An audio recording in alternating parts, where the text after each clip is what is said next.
अस्सलाम वालेकुम टू आल संगत, क्या हाल है जनाब? ठीक ठाक हो? उम्मीद करें मेरे सारे भैन भरा ठीक ठाक हो सन। अल्लाह पाक सारे भरावां दे माल जान इज़्ज़त आबरू हर शे दी हिफाजत फरमाए ते अल्लाह पाक सारे मुसलमानां दी बच्चियां दे नसीब बच्चे फरमाए। ब्रीड किस मौसम दे च आवे ते फार्मर दी खास कर जेड़ा तां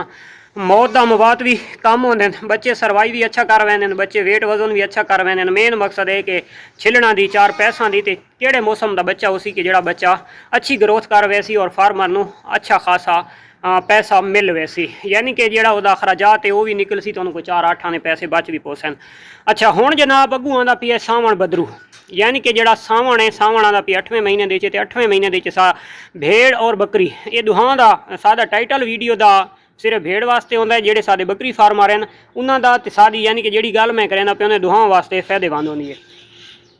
अच्छा वो जनाब करना कि 8वें महीने दे विच ना भेड़ां बकरियां बहुत हीट दे विच आनियां, क्योंकि जिस टाइम बरसात का मौसम आंदा है ना, तो बरसात के मौसम दे विच समझो इन्हां दी बहार आउंदी है। अच्छा वो बहार इन्हां वास्ते बहार आउंदी है, फार्मर वास्ते वो नुकसान होंदा है। अच्छा असां जनाब 8वें महीने दे विच भेड़ां क्रॉस करवाने आ, चा बकरियां सारियां क्रॉस थी वैंदियां करें थींदा कि है कि जिस टाइम अरूज की सर्दी आती है ना, यानी कि जनवरी के विच तो उस टाइम सारियां भेड़ां या सारियां बकरियां डिलीवर करने वाले पासे टुर पौंदियां। हुण तुसां दसाओ बई इतनी सर्दी दे विच जनवरी दे विच सानू अपने आप नू कवर करना, अपने आप नू संभालना बड़ा औखा थी वैंदा है। जर्सियां कोटां दे वधदे होंदे आ, भेड़ां नू थोड़ी बहुत बसार यानी कि भुख आवड़दी है,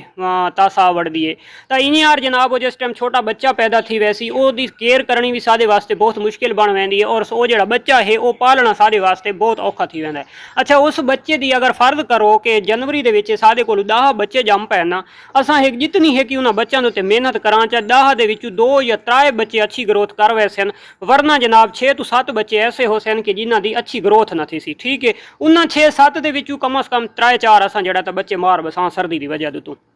बादे बादे भेड़ बकरी दे विच अणविणाइयां थी वैंदियां। अणविणाई तो मुराद यह है कि अपने मिल्क बच्चे नू मिल्क नहीं पीवन देनियां। अच्छा जेड़े भेड़ बकरी मिल्क पीवन देंदी है, बच्चा अगर नार खलोते तो बार बार थोड़ा थोड़ा पींदा रहा सी, ते जेड़े बच्चे नू आप नप के पिलावना पौंदा है तो वो फार्मर वास्ते काफ़ी सारी परेशानी बन वैंदी है। अगर थोड़ा जिहा भी बंदा अगां पिछां थीवे तो वो बच्चा जनाब और दी लग वैंदी है, बच्चे नू कंबारा लग वैसी जितनी है कि यानी कि कोशिश कर गए ना तो बच्चा अच्छी ग्रोथ करे सी, उस बच्चे मरना ही है।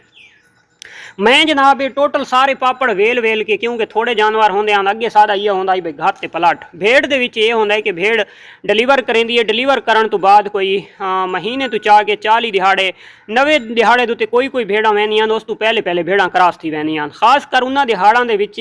महीना जिस टाइम भेड़ नू थींदा है ना, तो खास जिहड़ा फार्मर होंदा है तो वो कोशिश करेंदा है कि उसका बच्चा माँ तो दूर रखे सी, एक तो टाइम दे टाइम मिल्क दे सी, उसनू थोड़ी जी दुध की बाफ मिल सी भेड़ नू, और उस तो इलावा थोड़ा जिहा दाना टाइड करे सी। भेड़ आसी हीट दे विच ब्रीडर विच छुड़े सी भेड़ क्रॉसती वैसे असां भी इंज करेंदे रहे। उस दे विच टोटल होंदे हैं सारे कुल 14 महीने 14.25 14.5 या ओड़ा 15 महीना दे विच असां 2 दफ़ा बच्चे गिनदे आसे, लेकिन कि पलदे नाल। हुण अटल हकीकत जिहड़ी है तो मैं अपने दोस्तों के नाल शेयर करे ना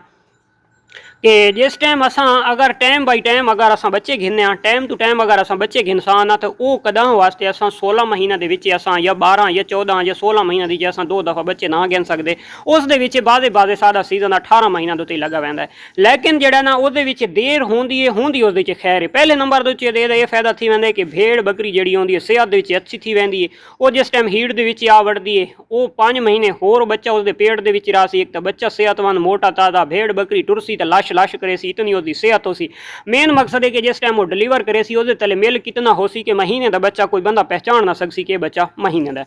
अच्छा वो बच्चा जिस टाइम असां सेल करसां तो वो बच्चा भी अच्छे दामों सेल भी थी वैसी। और जी मेन मकसद है कि जी साडी फैक्ट्री है तो वो साडी फैक्ट्री भी कमज़ोर न थी सी। जानवर साडे कमज़ोर थीवन दी मेरिया वीडियो के तले भी किन्हा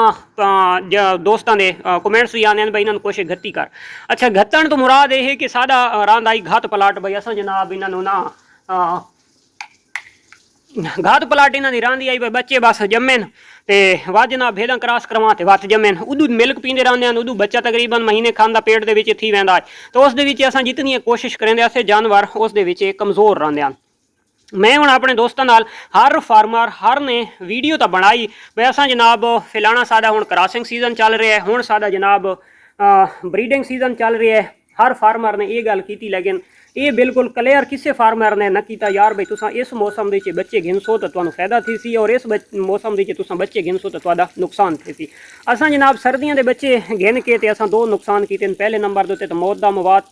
भी थिया, और उस तो इलावा जेडे असां 4 पैसे उन्होंने बच्चों चो बचावने असां वो भी ना बचा सके। रलदा मिलदा मौसम ठंडे मीठे रुत दे विच जेड़ा असां बच्चा घिनसां बच्चा सेहतमंद भी ठीक रहा सी, भेड़ भी ठीक रहा सी, थोड़ा जिहा टाइम तो फालतू लग वै सी, लेकिन जेड़ा ना इंशाअल्लाह उस दे विच जेड़ा मौत दे अमवात होसन तो वो बहुत कम होसन। मौत जिंदगी है मेरे अल्लाह दे हाथ, जैनू जैनू जिंदगी देवे जैनू मौत देवे, लेकिन मेन मकसद है कि अल्लाह पाक ने सानू इतना तकल दिता है कि असां थोड़ा जिहा जेड़ा टुरना है असां वो अपना टुरना तो सलीके नाल सिखां, सीधे रस्ते दे उत्ते चलां, ताकि जेड़ा ना सानू कंडे या किसी किस्म की कोई परेशानी न बने। सादा काम है सीधे टाइम दुते एक टाइम दुते ब्रीड गिनना, उस टाइम दुते उन्होंने क्रॉसिंग करवाना, अगे फल लावना ना लावना वो मेरे मालिक का काम है। हुण जनाब असां करना कि असां 10वें महीने दे विच भेड़ां क्रॉस करवावणियां। 9वें महीने की आखिर दे विच 20 तरीक तो बाद असां जनाब भेड़ां नूं दे विच ब्रीडर छोड़ना है, मैं भी न्यार छोड़ना है। 5वें महीने की आखिर दी असां ब्रीडर कढ़ गिदा है, ਜਿਹੜੀਆਂ एक क्रॉस थी गई ਜਿਹੜੀਆਂ क्रॉस नहीं थईयां तो वह वधियां। उन्होंने महीने बनते पैन 3, उन्होंने महीने बनते पैन 4, उन्होंने महीने जितने ही बनते पैन वो उन्होंने सारे को खावना जोड़ा उन्होंने रिस्क दाना पानी नसीब के असां ब्रीडर इस टाइम भी कोना छुड़ने पे। अज भी मेरियां 2 भेड़ां ये छोटे बच्चे वधे तो ये जनाब हरकतां करेंदे वधे तो भेड़ां अगू खलोतियां, तो खलोवन का मुराद है कि वह हीट दुते आईयां खलोतियां, असां उन्होंने क्रॉस नहीं करवाया। तो मैं दसती जड़ा ना भाई दोस्तों के कमेंट्स भी आए वधे और उन्होंने पोजीशन देख के मैं आखे ये जो मौसम के हुण मैं क्रॉस करवाना तेरी सर्दी के उन्होंने बच्चों को कौन संभे सी। 20 तरीक तो बाद असां ब्रीडर छुड़सां, 10वां महीना पूरा सादा ब्रीडर विच रहा सी, 1 महीना ते 10 दिहाड़े 40 दिहाड़े दे विच जेड़ी भेड़ अगर फर्द करो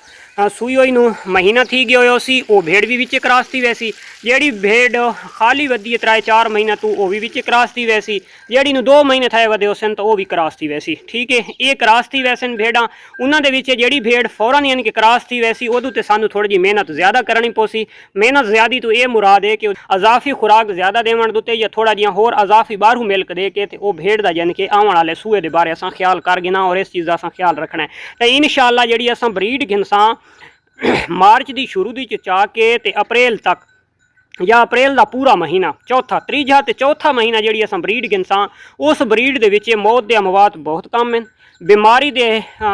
असरात बहुत कम हैं और बच्चे की सेहत ग्रोथ बहुत अच्छी है। किसी किस्म की उस बच्चे के विच अगर अल्लाह वाले पासों कोई नहीं आ गई तो कोई आसू पासों कोई बीमारी की वबा नहीं आ गई तो जोड़े चांस होने तो वो चांस उस बहुत कम थी वैसे। तो सारा यानी कि मार्च अप्रैल वाला 3-4 महीने वाला बच्चा बहुत अच्छी तरह सेहतमंद भी थी आसी और सेहत इंशाअल्लाह और आसी भी फिट।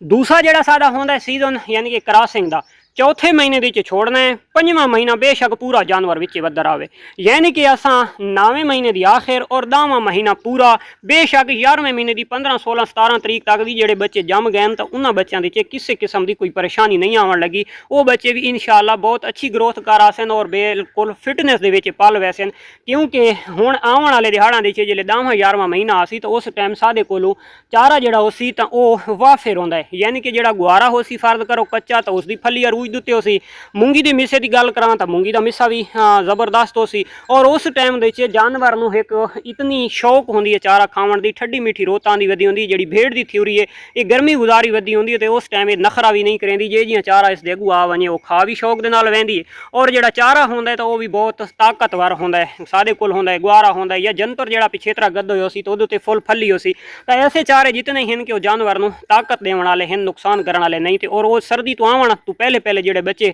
यानी कि डिलीवर थी आसन जोड़े जम वैसन तो वो बच्चे भी इंशाअल्लाह दिनों के आसन जिस टाइम यानी कि जनवरी फरवरी वाली पहले दूजे महीने वाली या 12 महीने की आखिर वाली जिले सर्दी अरूज दुते आवना दुते तो उस बच्चा महीने 1.5 महीने तो थी वधा उसी तो जिले महीने का भेड़ का बच्चा थी वधे तो उस बच्चे को किसी किस्म की कोई परेशानी को नहीं, बल्कि ये सारा शेड ओपन है। अगर वो बच्चे अस बंद ना करे सूँ वो बच्चा छुट के तीवें यार माँ और नाल बैठा भी रहा सी इस ओपन बरांडे दे विच तो उस बच्चे को किसी किस्म की कोई न तो सर्दी लग सी ना किसी किस्म की होर परेशानी आवन लगी है। इंशाअल्लाह बच्चा भी अच्छी ग्रोथ कर वैसी। ये है जनाब भाई की वीडियो, मिलते हैं इंशाअल्लाह एक नैक्सट वीडियो, तब तक दे सो इजाज़त, अल्लाह हाफिज़।